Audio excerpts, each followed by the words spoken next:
So, dito sa sinabi ni Chavit Singson, no?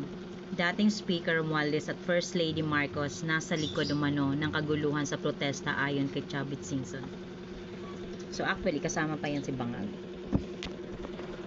Alam niyo guys, gumawa talaga sila ng paraan para makapanira at sisihin ang mga Duterte. Kasi at the end of the rally, at the end of the investigation, doon pa rin mapupunta sa mga Duterte. Alam na namin yan. So, hindi na yan mabebenta. So, ikaw Baki, mag-antay-antay ka na lang. Malapit ka na.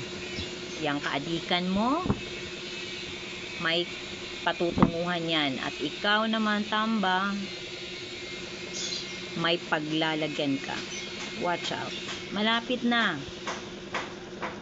Sisingilin kayo ng tadhana. Hindi na namin kailangang gumawa ng kung ano-ano pa. Kusa na. Kusa na yung Heavenly Father na sisingil sa inyo. Katulad ng ginawa ni Bangag.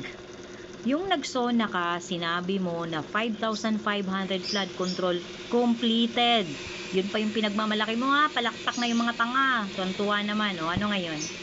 Siningil kayo ng kalikasan. At sinabi na hindi totoo yung mga pinagsasabi nyo. Dahil marami kayong mga ghost project, substandard, at kung ano-ano pa. At ninakaw nyo talaga yung budget para sa flood control. Ayan na.